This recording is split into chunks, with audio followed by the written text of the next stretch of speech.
Welcome to the next in a series on learning to program in assembly language on the Atari 8-bit computer using the Max65 assembler editor cartridge. I want to thank again everybody's responses to these videos so far. It's been very encouraging and I'm all fired up. I might actually even be buying a Atari 130XE. Not really for this programming stuff, which I want to keep doing on the 800 to keep in mind with the lowest denominator type approach that I want to have, but I want to play that Ultima 4 cartridge, and you need a 64K computer. Plus, I want wings on my flight simulator plane. So, anyway, this is going to be, I imagine, is going to be a very programming heavy video. There's going to be a lot of code writing in this video. There will be some lesson-y type stuff as we go. But first, a couple administrative sort of things. First, I mentioned in the last video that I am not as proficient in assembly language as I am in, say, Action or Logo or Java or C++ or probably a lot of other languages. But I know how to program, and I can program in Atari Assembler.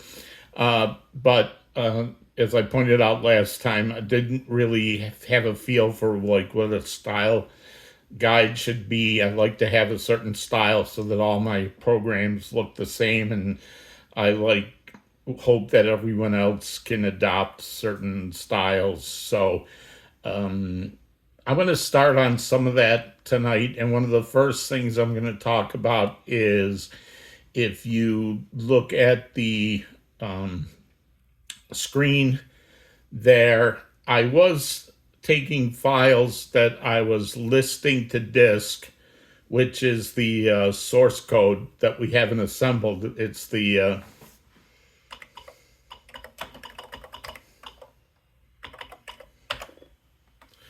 I was calling these listed files LST, but I really think of that as a basic list extension, not an assembler source code. So SRC for source code is the more accepted term. So all my code now that is in the listed source code format, and this especially pertains to the code I'll be putting up on my GitHub repository. There's a link in the description on how to get there. There is some Max65s from the first three source listings from the first three lessons, as it were. And they're going to be maybe slightly different than the ones you'll see here, because here I'm programming in real time, and when I upload them to the GitHub, I'm going to comment them very heavily. So if I go over something too fast in the video and you're like, what did he do there?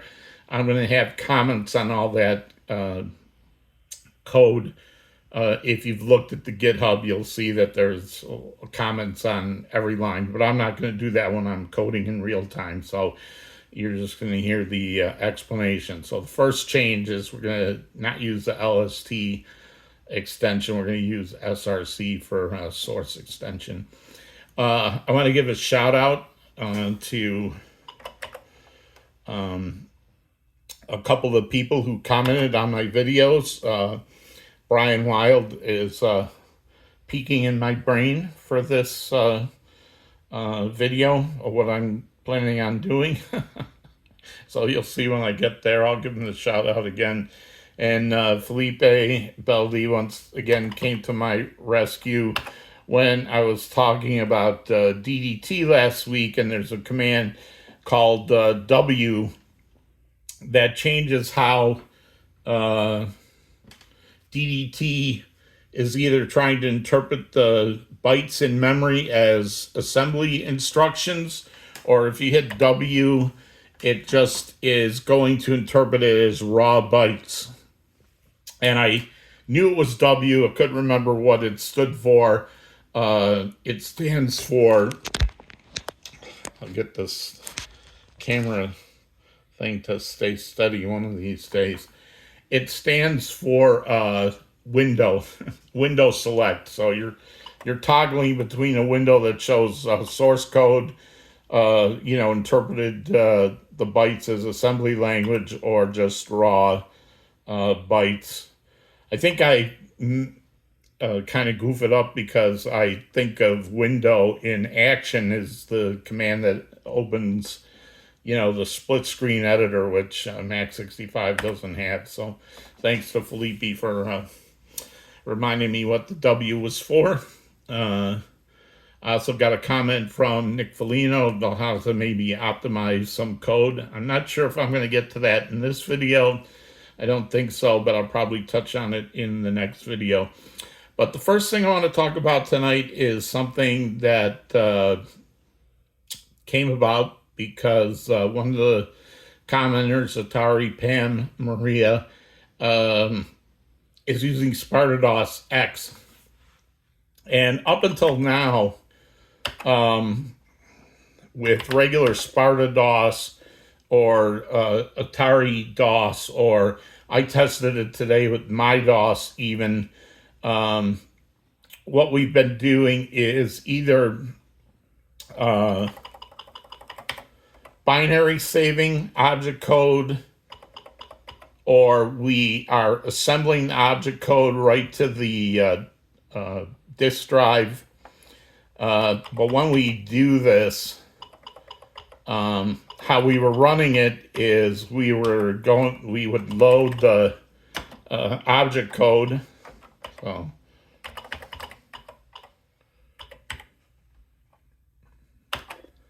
and then we would run at memory address, which is, I think, the M command in Atari DOS and my DOS, the memory location that our program starts at, which of course means you have to remember where that is. So like for this one, it's here, or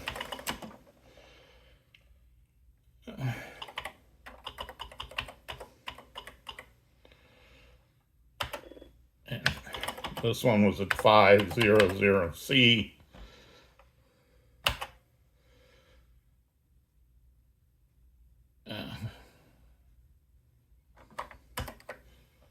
I know it didn't work. Let's try that again. There we go. Hello world.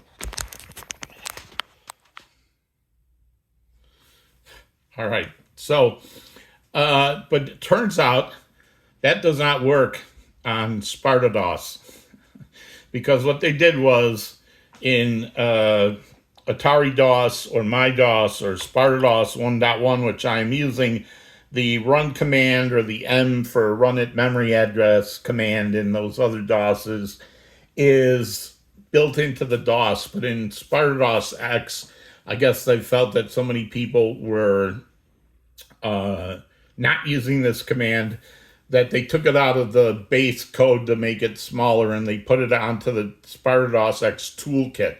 So if you try to just run 5000C with Spartados X, you get an error 170 because it's looking for a file called run.com on a Spartados X toolkit, which probably don't have installed. It's not on the cartridge itself. So we're going to talk about how to deal with that.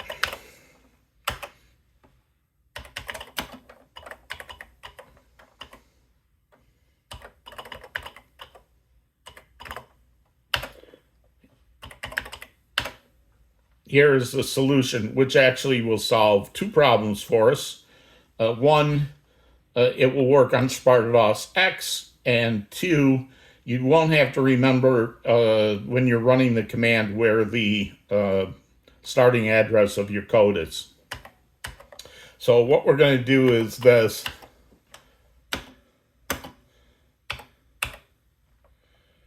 There's a special address in the computer. Here I go to good old mapping the Atari.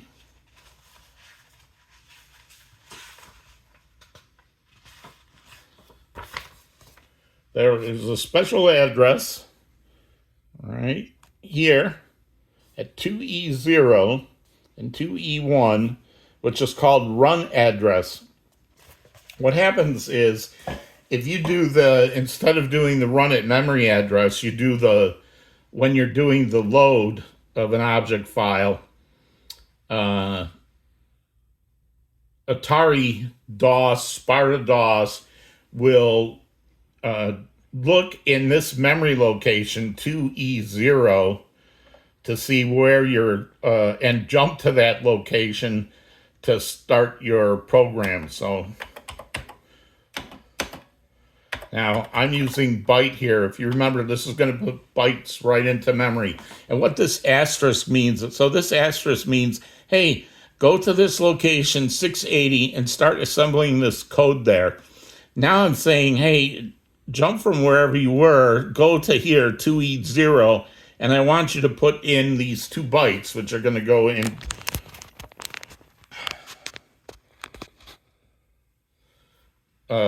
2E0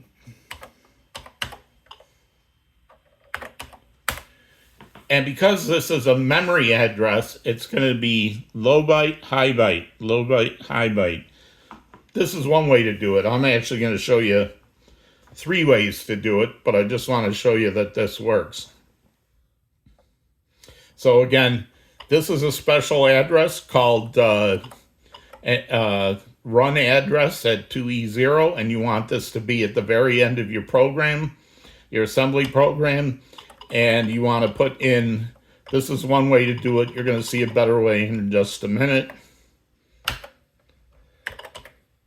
First, we're just going to make sure it assembles.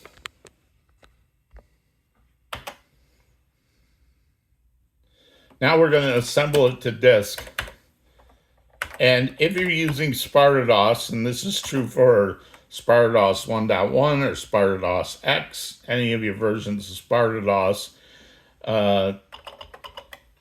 give it a COM extension. COM stands for command. And I'll show you why we're going to do that in just a second. So if you remember, now I know I go over these things in detail before. These are the whys, so now you understand what's going on here. I'm going to assemble from memory. I'm going to list to the screen, but I'm going to write the object code, including these 2 bytes that we stuck at the end, to a file called reset.com.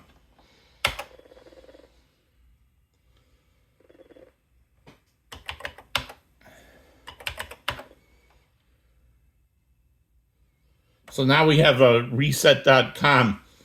It's a little bigger than reset object file because we added some extra bytes at the end.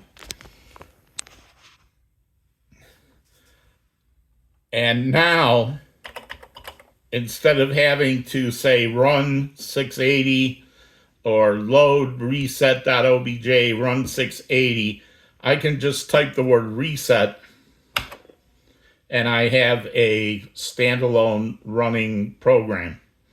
So we're going to go back to the cartridge.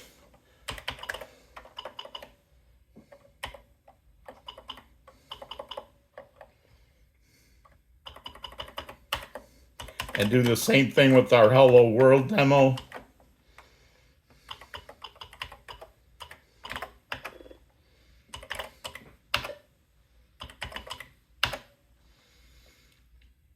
So at 240 star equal, this will always be the same, 2E0. Now I just remember, because we've run it so many times now, that this starts at 5000 C. So one way you could do it is with 2 bytes. And remember, it's the low byte first and then the high byte.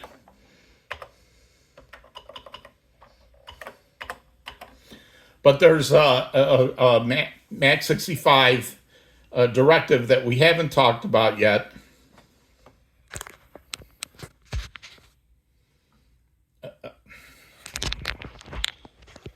There's a Max65 directive we haven't talked about yet called word.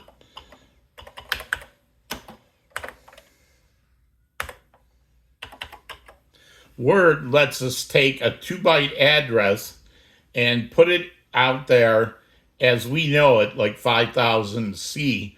But when it assembles it, I'll show you in a second. So we'll do this. And let's just save this.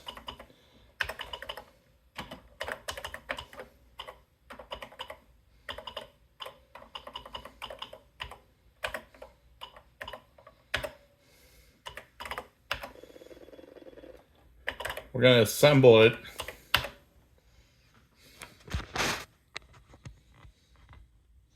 And you can see here in my assembly code, here is the RTS.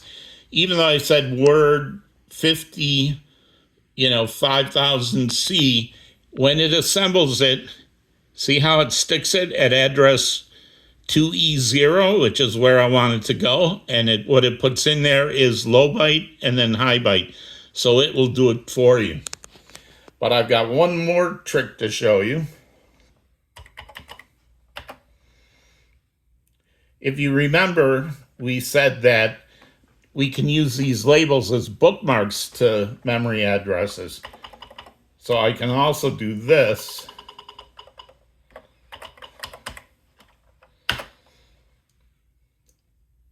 And we'll assemble this. And you can see it's the same thing, even when I'm using the word start, because it knows that start has the address of 5000C. It goes to 2E0 and it sticks in the OC50, which is what I want. Then I'm going to save this one.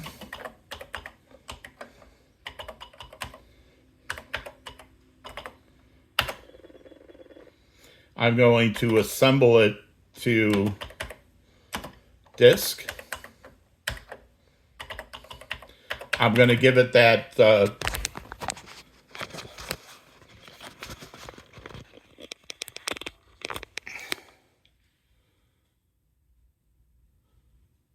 hold there, camera, hold. Come on, man. Help me out here.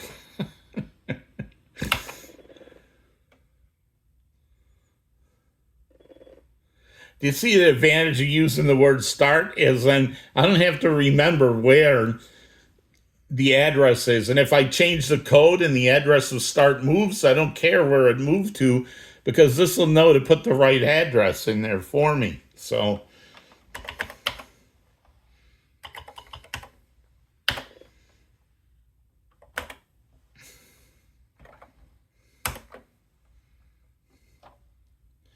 what are you doing there, DDT?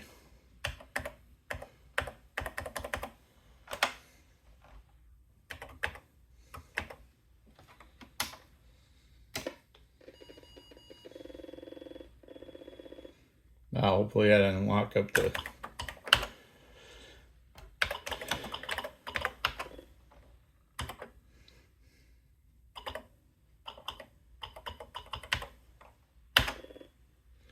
So there we go. Hello world.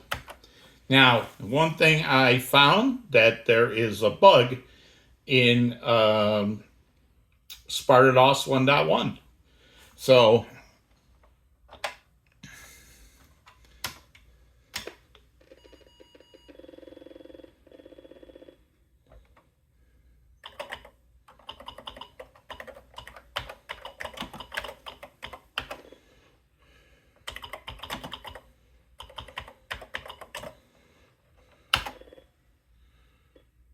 I'm properly ending my program with a return from subroutine. So when I finish executing the command in DOS, it should jump back to DOS.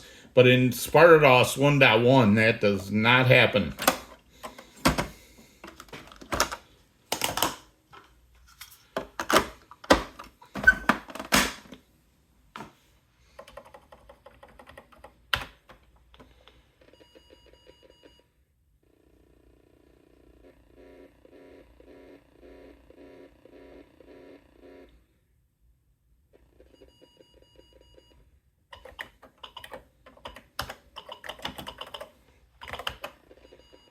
By the way, you can see if I did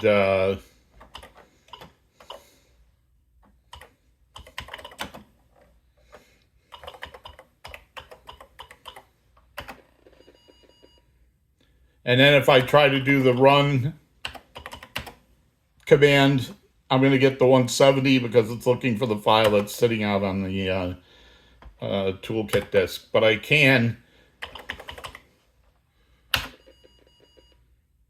run these codes, and here you'll see that on SpartaDOS X,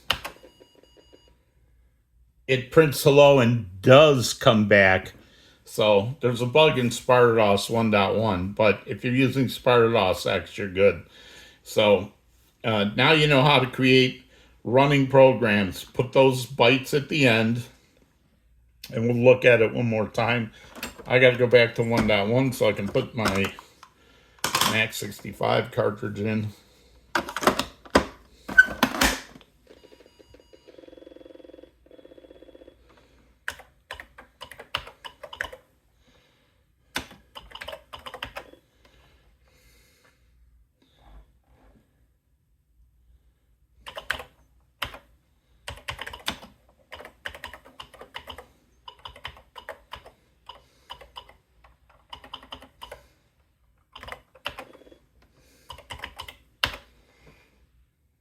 All right, so again, you want this at the end of your program, and then you can make them so they can run at the command line. Assemble it to disk with a COM thing. And they will run on SpartaDOS 1.1. They just won't exit cleanly back to DOS like you would expect. So, all right, enough of that. Let's get back to the joystick program. So,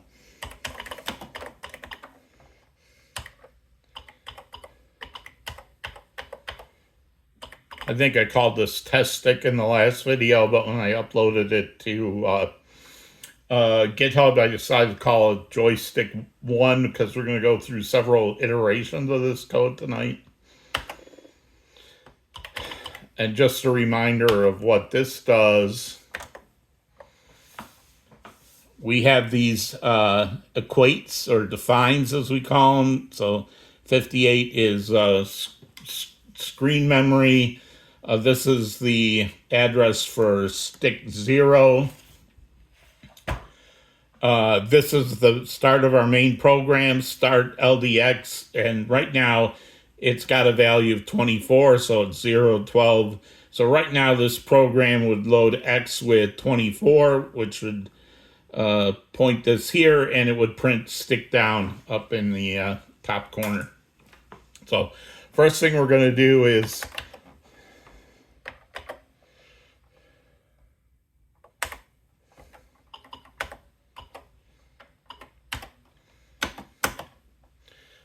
add this part. All right, we're going to add this to everything from now on.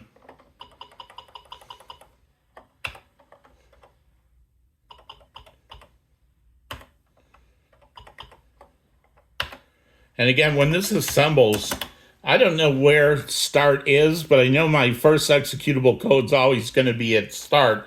So I can just say word start. All right, we're going to make some other changes here. So one of the other things I have decided about how I want to structure my programs is that I want all the equates and defines up at the top, which we have right now. Then I want any raw data to come next, and then actual code. So the rest will be actual code. So right now I have some raw data here, but I have code above it. I want to move this around. Before I do that, there's one other define we're going to need tonight. Oh, sorry. And that is strig 0, which means joystick trigger 0. And that is at 284 hex. You'll find that in mapping the Atari.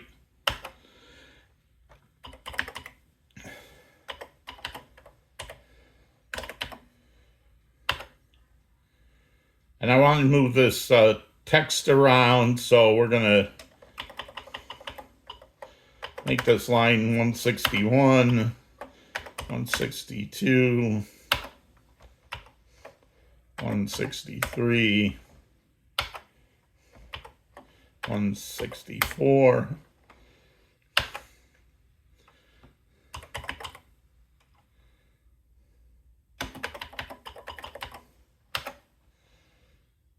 So we've got that extra code. We're going to use that delete to get rid of this.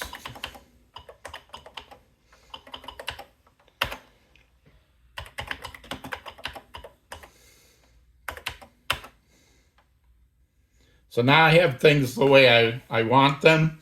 I have the this up here. I have my defines that I have so far. I have my data, and I have the start of my program. Since we're going to be making modifications, let's do this. All right. Turn off assemble to memory for now.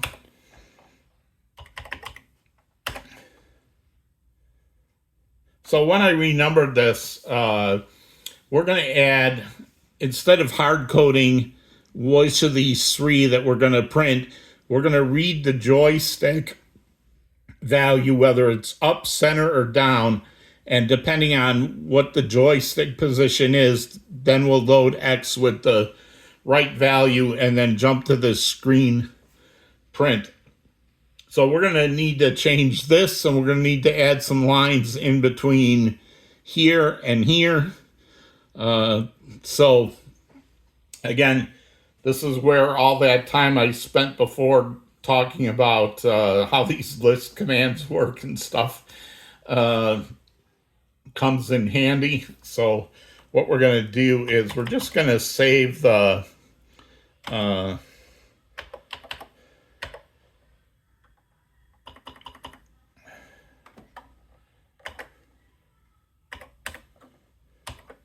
to some temp file from lines 100 to 190.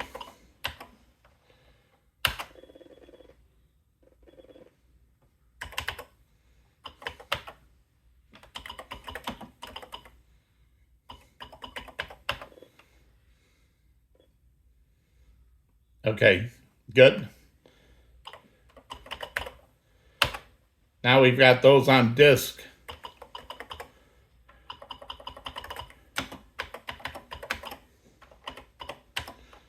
We're going to erase those. So the only thing we have left is our subroutine, and we're going to give ourselves a lot of room here to add new code. So I'm going to start this at like 700 and increment by 10. Then I'm going to use the enter.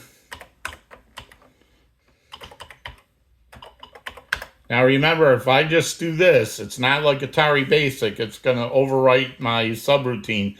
I have to put in the comma M to merge the code in.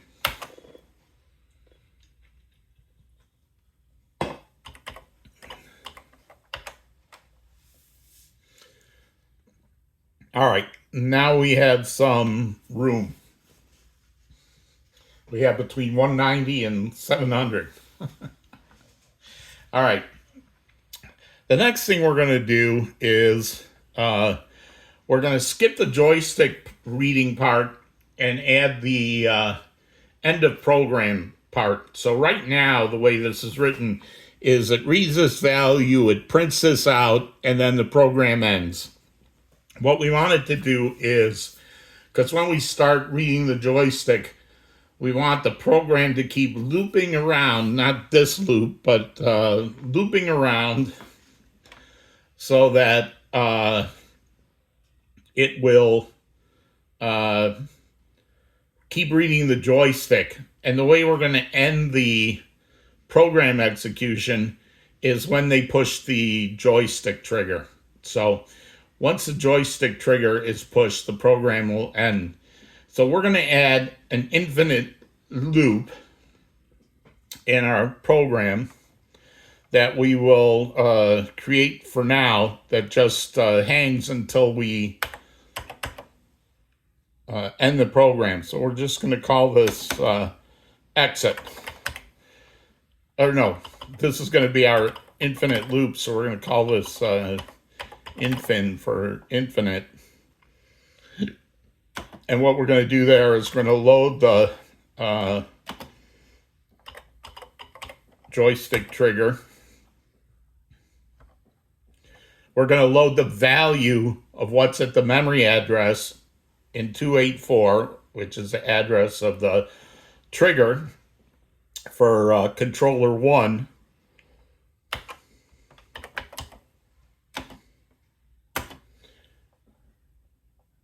Then we're going to say if this is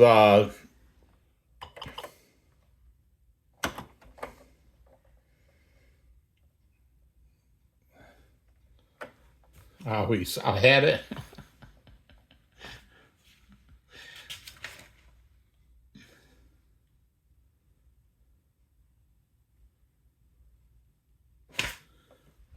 Right.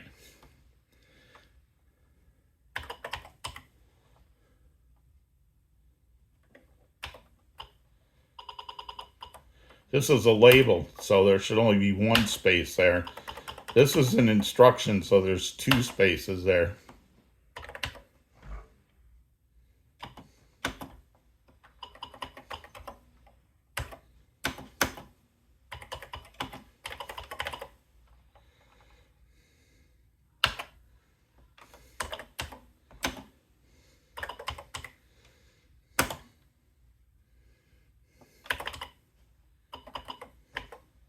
All right, what does this do?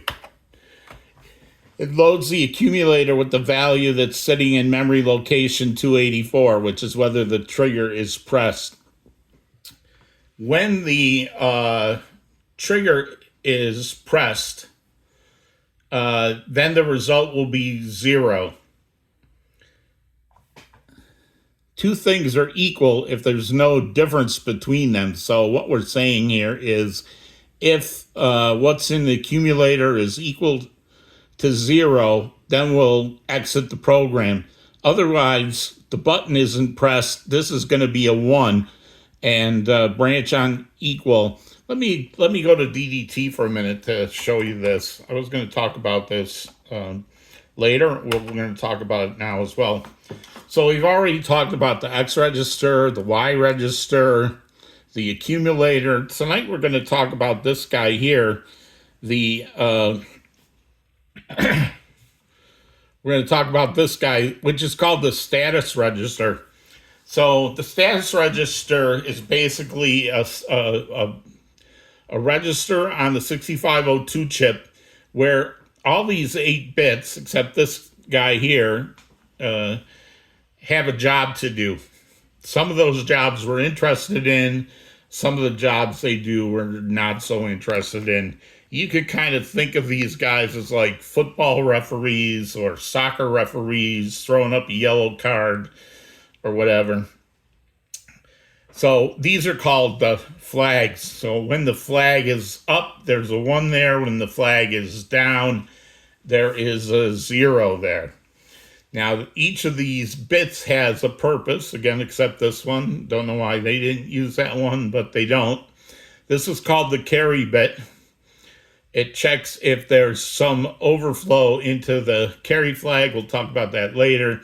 This is the 0 bit, which ironically is a 1 when the result of anything is 0, and it's a 0 when the result is 1. So basically, if you think of 1 as being, hey, I saw a 0, so he throws up the 1, and that's his flag, right? That referee throws his flag up when there's anything becomes a 0. He basically throws his flag up.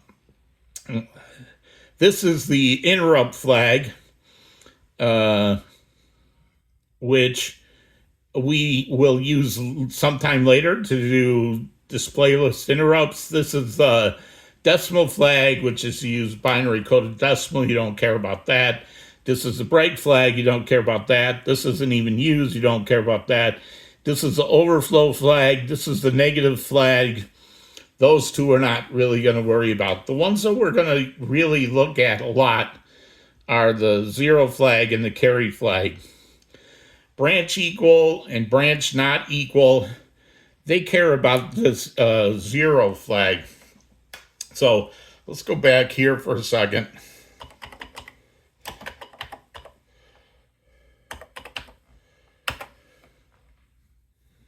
So here's my program now. I'm going to load the X register with 24, so it's going to print stick down. It's going to jump down to our subroutine. Then that subroutine ends with a return to subroutine. It's going to come back to the line following where it got called. Oh, we need to change this now because this is going to be a subroutine, not a jump. What's the difference? Jump is a one-way trip, like a go-to in BASIC. Jump to subroutine means I'm expecting you to come back when you're done. Jump means I don't know what happens. You just go, right? So we want to change this because we want it to come back after we print to the screen. We want it to come back to here. Then it's going to drop down here. It's going to load the trigger value into the accumulator. And then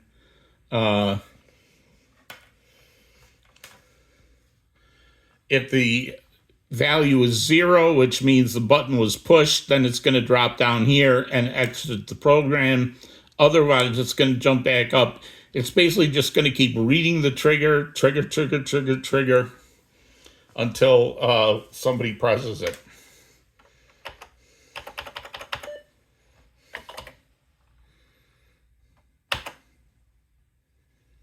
Let's see if I have any.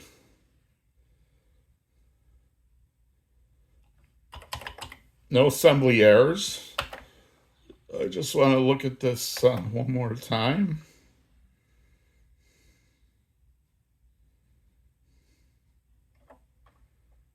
Right, okay. So we are going to save this.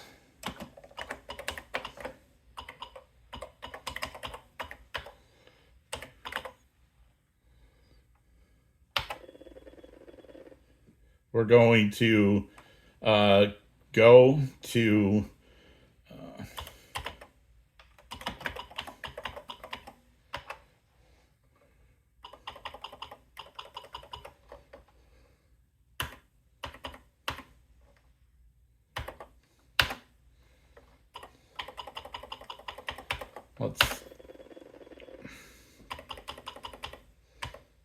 and remember we have this at the end, so we're going to do a regular assemble to memory.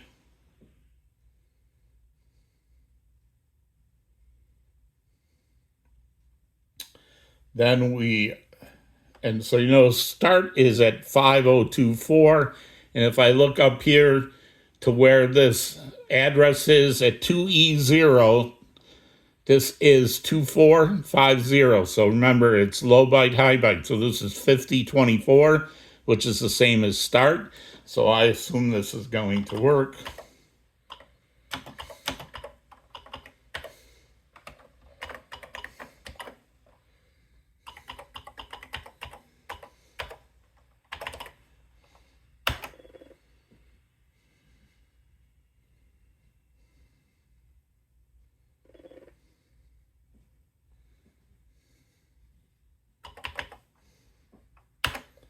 And I think we're actually going to go back to Sparta-DOS X so you can see that the joystick trigger works.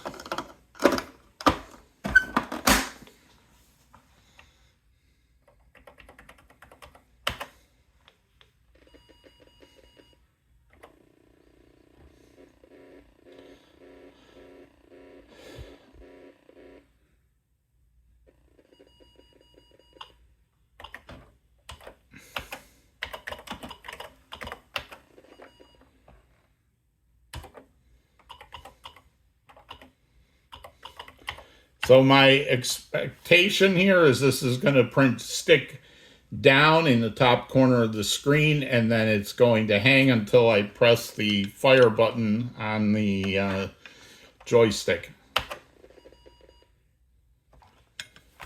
Oh, because I called it joystick.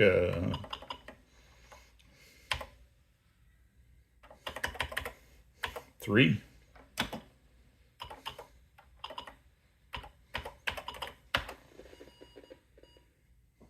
Joystick 2. All right.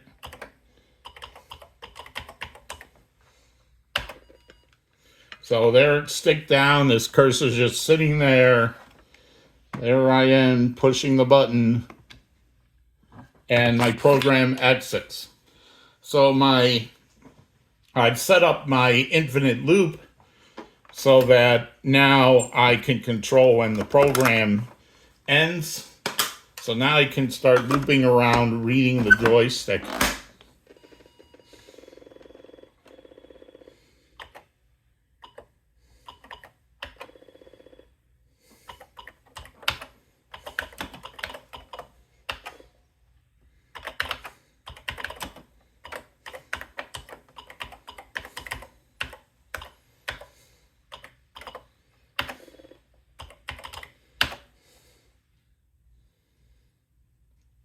So now I have some room here. So now we're going to start changing some things around.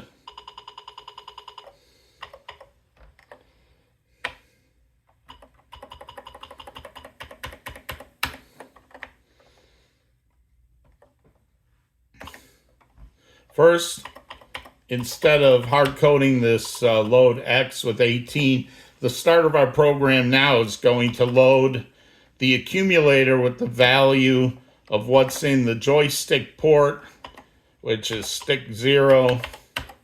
So it says load the accumulator with the value of stick 0. Now, I'm going to show you 2 different ways to do this. I'm going to repeat part of what was in the action video when I talked about joysticks, but I'm assuming that you would not have necessarily seen that. So I apologize to anybody who's seen this explanation before, but I think it's still different enough for machine language. So what we're going to do is load the accumulator with what's the value in stick 0. Now, if I look here, when I'm pushing the joystick up, I can have one of 3 values, 10, 14, or 6. That's 3 different checks I have to make. This would be like how you do it in BASIC. And even though we're not going to stick with this method for long, I do want to show it to you. So how you would do it in machine language. So what I'm going to do is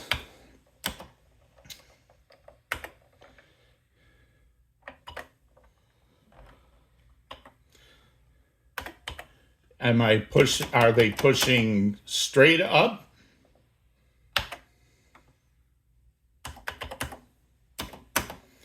Then if that's true, I'm going to branch to a routine I haven't written yet, but I'm about to write. I'm going to branch to stick up. If that's not true,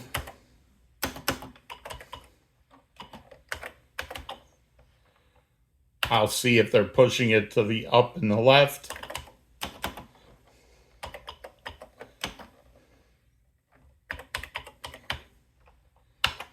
Or if they're pushing up to the right.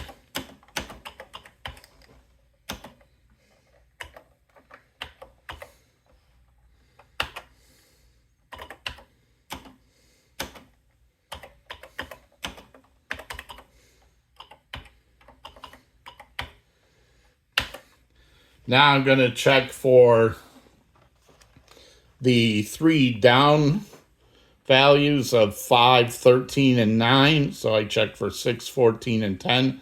I'm going to check for 5, 13, and 9. Notice there's no dollar signs with these numbers, so it's going to treat this as 10 and not 16. And it's going to treat this as 14 and not 20.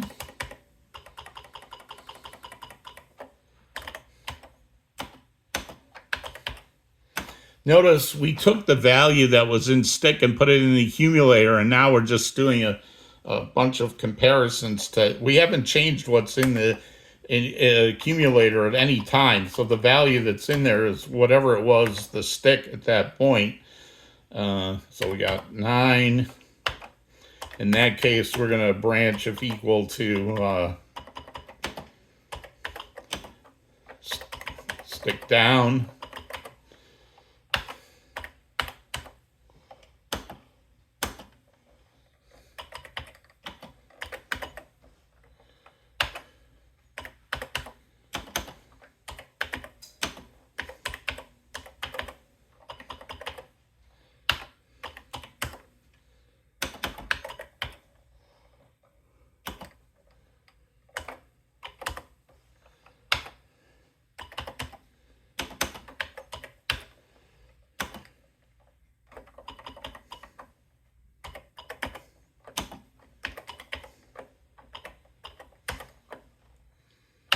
Now, if we've gotten all this way down to here, and we haven't jumped to stick up or stick down yet, the stick must be in the center. I mean, it's either up, it's down, or it's in the center. So here we're just going to say, if we got this far, we're just going to jump to, in fact, we're just going to call this stick center.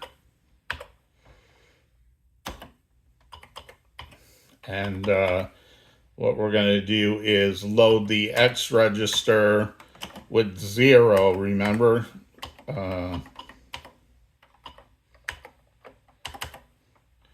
So in our strings up here, it was 0, 12, and 24, so stick center is 0. If I've gotten all the way down here, it has to be at stick 0.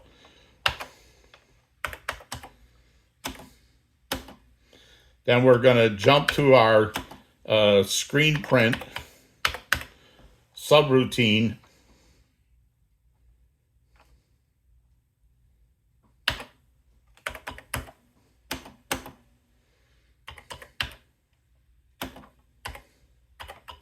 And then jump to our infinite loop.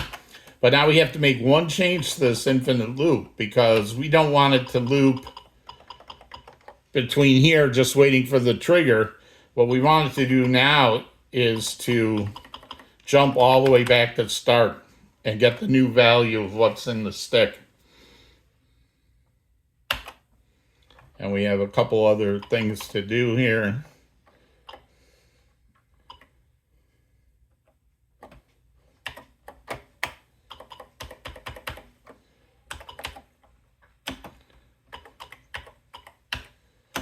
If it's stick up, right, we're going to load it with 12.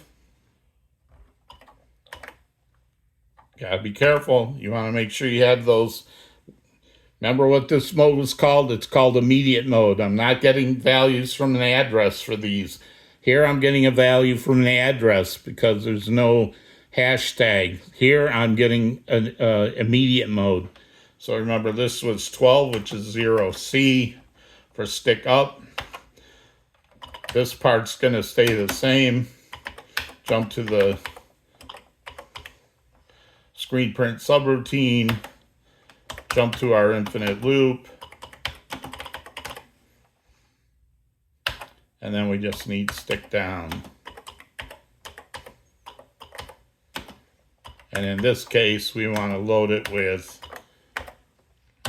24.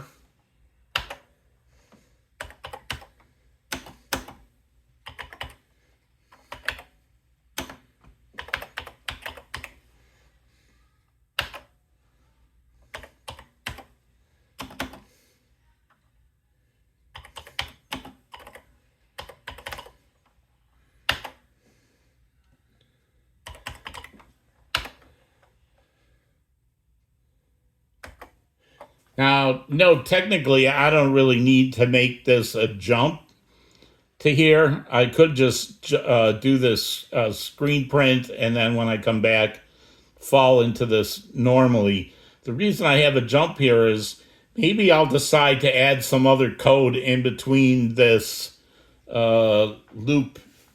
This is going to be at the very end. This is going to be stuff up here. I may want to do some other stuff, so I'm just going to use jumps to make sure I go there. So let's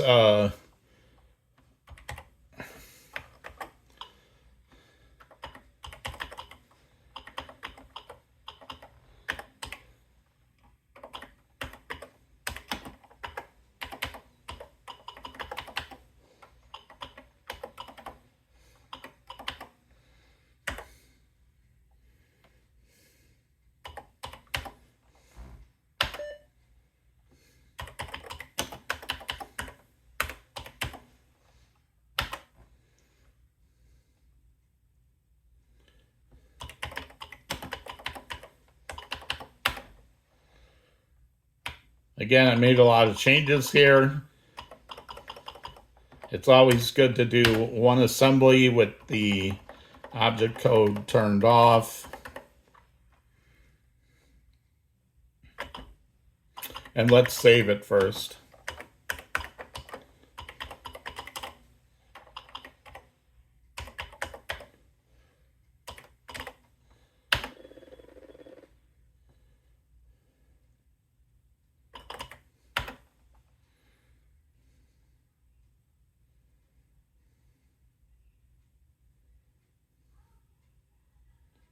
All right, so we got a clean compile. So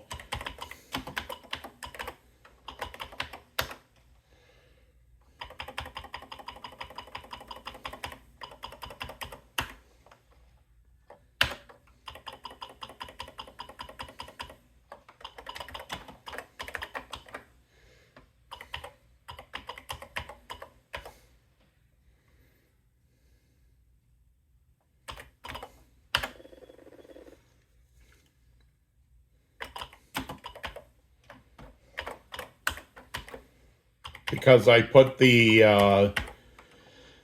that code I showed you at the end, the 2E0 with the starting address of this program, I can do this.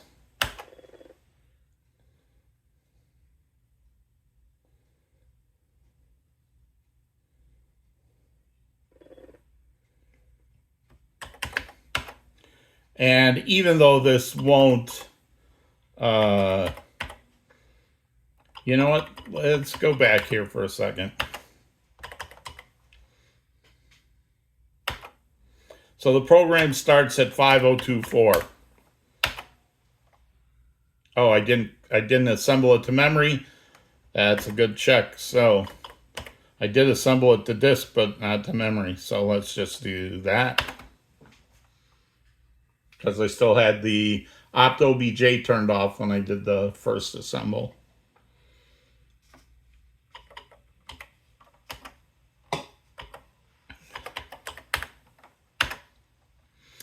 All right, so right now,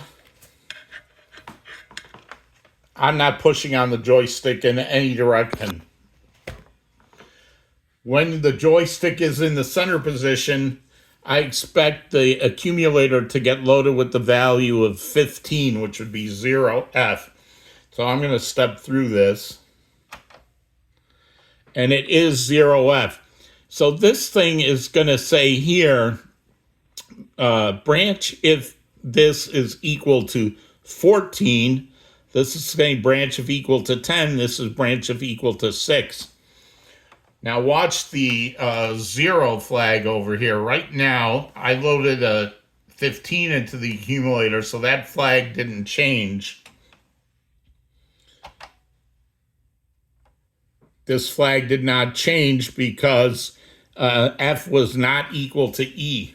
So the result was when two things are different, right? One is different than 2, they have a difference of 1. So 14 has a difference of 15. And when I step through here, 10 is different than F. So the 0 flag will not get set for any of these things. All right. I'm going to quit out of here for a second. I'm going to come back.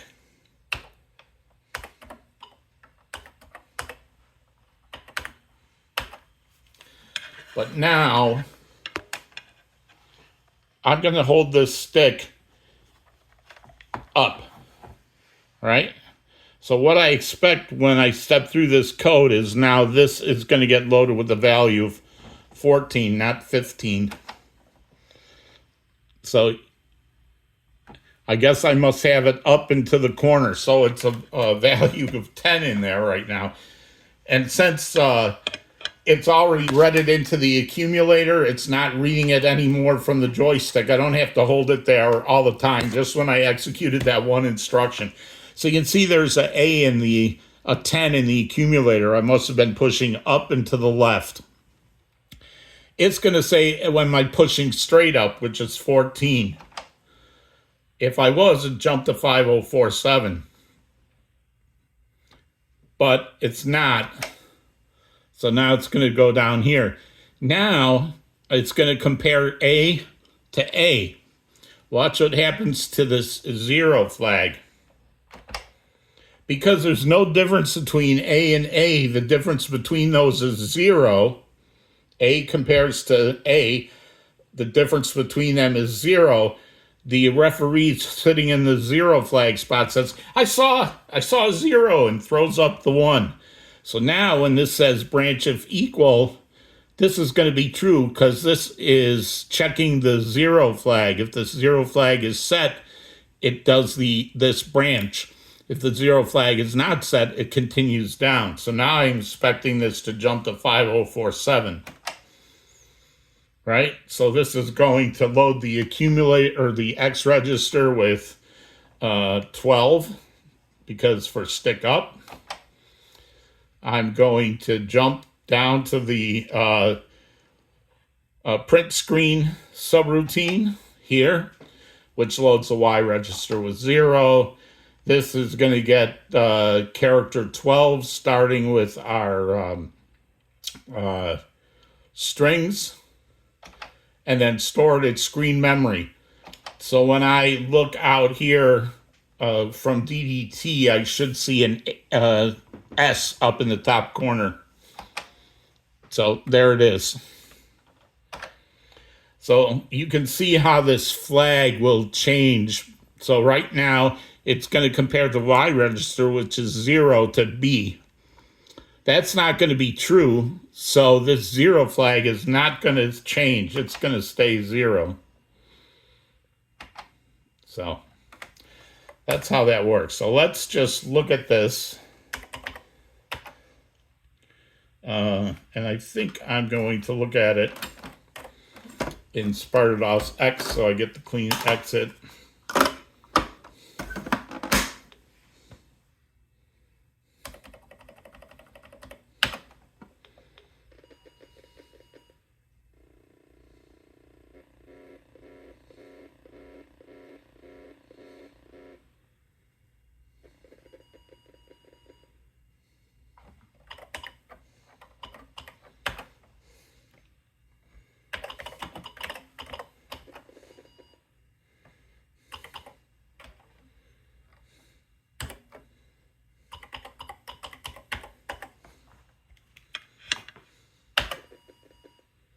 So you can see right now it says stick center.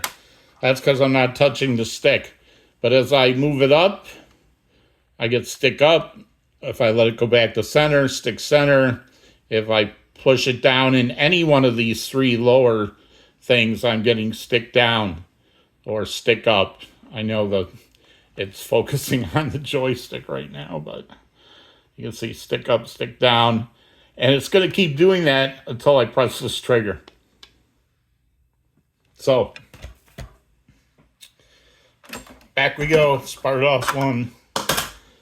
Sorry, this video is going to be over an hour, but I think it's good stuff. And I got one more thing I want to show you.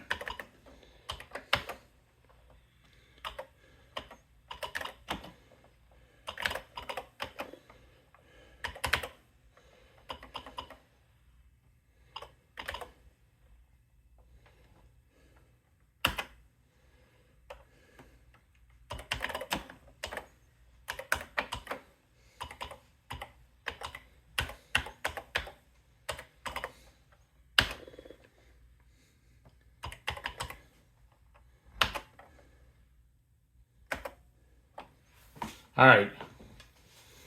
This is actually a lot of code here. And when you're doing assembly language coding, both to make it easier to read and also to understand, the less instructions you can get, you can do something in, the better. So here's my callback to Brian Wild. He was thinking ahead of me. This is something I talked about in the action video. So we were looking at the joystick in decimal format. But if we look at the joystick in binary format, we see that if the stick is in the center, all these bits are set to 1. That's 15, which you'll see when the joystick is in the center position. You'll notice that when we push up on the joystick, this bit on the far right turns to 0, but the second bit stays 1. If we push down on the joystick, that second bit turns to 0, and the first bit stays 1. Now, you can never have a position with the actual physical joystick where you could push up and down at the same time. So we know that either both these bits will be true if it's, neither up or down. The right bit will be 0 if we're pushing up, and the second bit will be 0 if we're pushing down. So we're going to use this to our advantage. And we're going to go back to DDT for a minute and talk about this guy, which is called the carry flag. So, think of the carry flag, at least how we're going to use it, as if you've seen the I Love Lucy, where they're making the candies on the conveyor belt and the belt starts speeding up and eventually candies start dropping off the end of the belt. They can't keep up. The carry bit is sort of like where the candies end up when they go off the end of the belt. So when you have a value in the accumulator, it's a bunch of bits, right? And if it was 15, there would be 0 in the 4 high bits and all 1s in the low nibble. So you'd have 4 zeros, 4 1s for a 15. And we can rotate the bits in the accumulator. It's sort of like pushing them along a conveyor belt. Same thing happens if you have 255 and you add 1 to it. It goes off the conveyor belt to the left side. But what we want to do is, I think I'll go back to the code and just demonstrate it.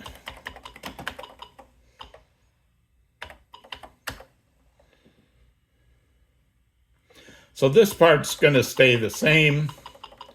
We're going to load this with stick 0. If it's then what we're going to do is this is a new instruction and a new addressing mode. So this instruction says, take the bits in the accumulator and rotate them right, 1 bit.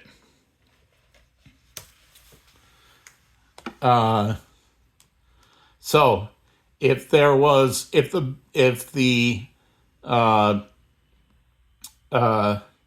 stick is in the middle, then a 1 would fall off the end when we rotated right.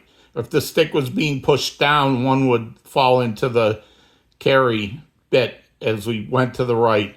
But if we're pushing up on the stick, then a 0 is going to fall off the end, and that will change the carry bit to a 0. So what we want to do here is, I forgot, we need one other instruction. Whenever you're going to check the carry bit, so for in this case, what we want to do is rotate the bits in the accumulator that we got from the joystick. We're going to rotate it 1 and check if this was a 0. Well, to check if that was a 0, I have to know it wasn't already a 0 to start with. So the first thing I have to do is I have to set the carry bit. This is a implied instruction, and we'll walk through this in DDT, that says, hey, set the carry bit. And we're going to add 1 in the middle here. And we're going to say 185. We're going to branch on carry clear. So what that means is there's a branch on carry set, which means if the carry bit was 0 and turned to 1, or if it got turned to 0, But we always have to set it first to make sure it's a 1, because otherwise we wouldn't tell if it was a 0 because it already was 0, or because we dropped something in there that made it turn 0.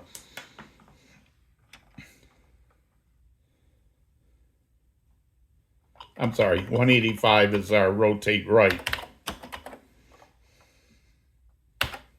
Then we're going to change this. Instead of using equal, we're going to use branch on carry clear. And now we're not going to need to look at 10 or 6 or any of these other ones. So we're going to delete lines 200 to 230.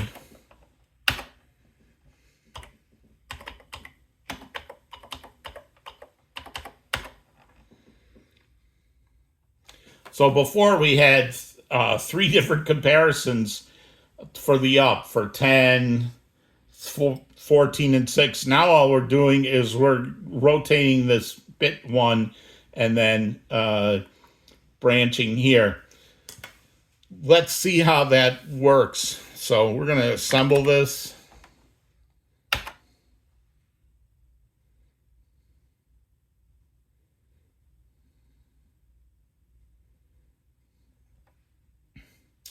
Then we're going to go to DDT.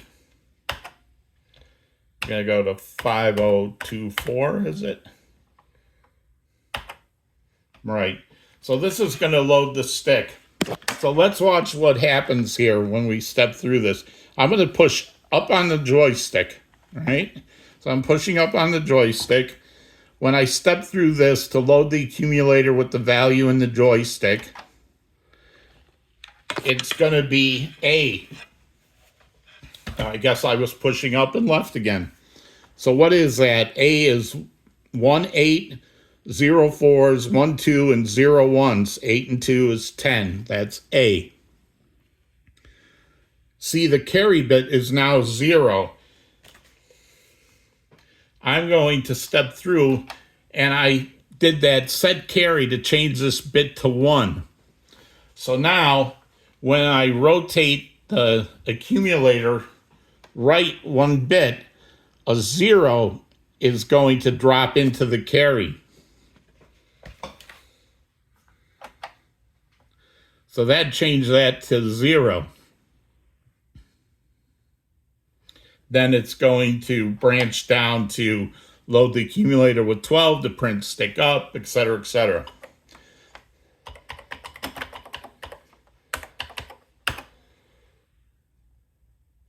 Likewise, we can clean up the stick down parts as well. So if we rotated the accumulator bit and the stick was either in the center or being pushed down, this first bit would have been a 1 and the carry bit would not have cleared. It would have still stayed a 1 when the conveyor belt dropped that last bit off into the carry bit. So we know that if we get to this line 240, that the carry bit is still set, because if it had cleared, we would have jumped. Otherwise, it must still be set. So now we're going to rotate the accumulator 1 more time to get the second bit. And if the carry flag clears, then we're going to get branch to stick down. And then again, now we don't need these lines.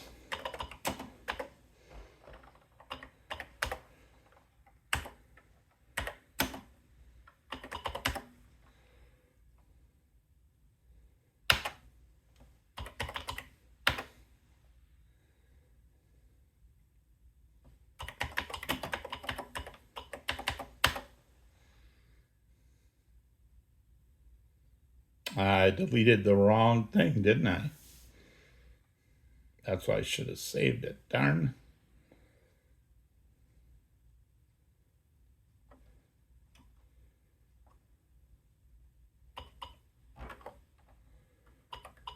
All right, let's do this. We'll clear it up real fast.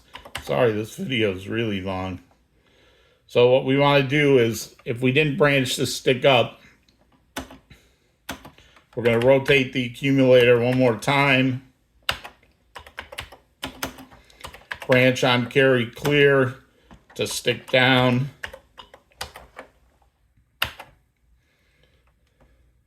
We don't need line 240 anymore.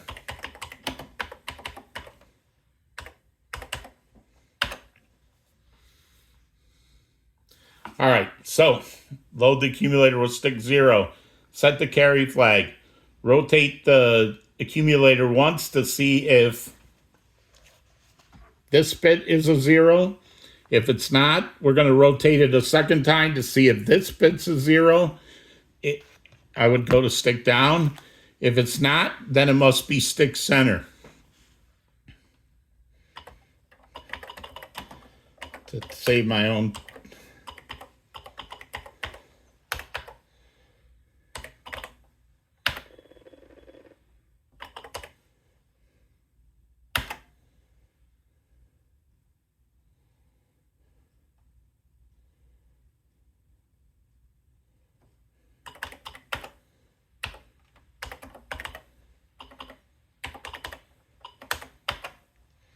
All right, one more go here. This time, I'm going to push down on the joystick. So I'm pushing down on the joystick.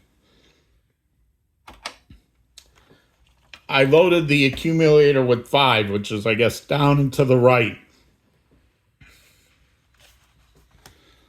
That would be this right here. The 4-bit set and the 1-bit set. So that's 5. So I'm pushing down and to the right. The carry flag is 0. The first thing I do is set the carry flag to 1. I'm going to rotate that conveyor belt of the accumulator. Again, this is 5, so this is going to be a 1 dropping off the end of the conveyor belt. And you can see this did not change from a 1, so it's not going to branch on carry clear. Now, what was the second bit is the first bit. You can see that A has changed now. So now I'm going to drop the second bit into the carry bit, which I expect to be 0, because I started with this one was a 1, and this one's a 0. And you can see the carry bit cleared, so this is going to say branch if carry clear. And it's going to load 24, which is going to print stick down, and so forth. So let's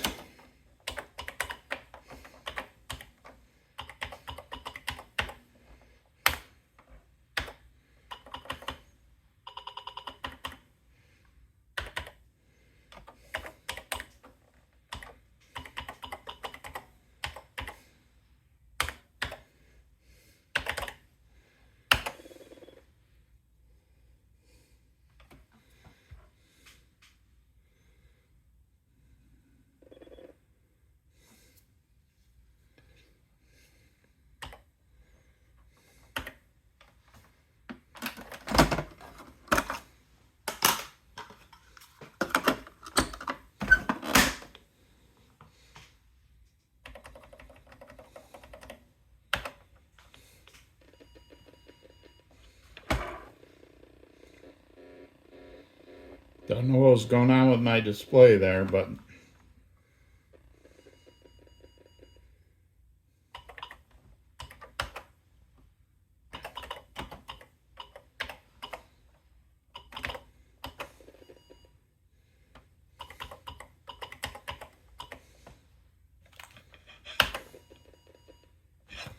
so you can see right now. Sorry. Says stick center. I should have cleared the screen first. But as I move the stick around, stick up, stick down. And when I press the joystick trigger, it exits back to DOS.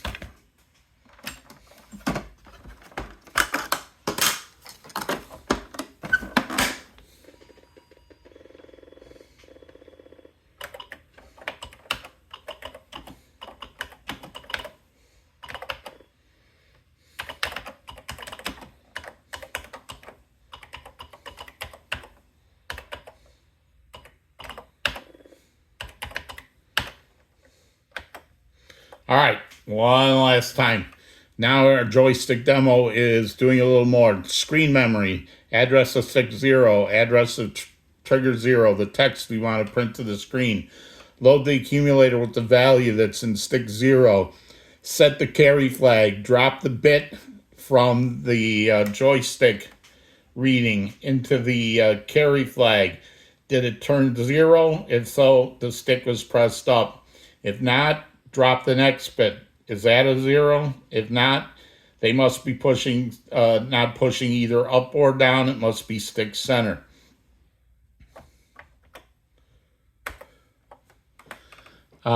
Stick up, stick center, we use 0. Stick up, we use 12.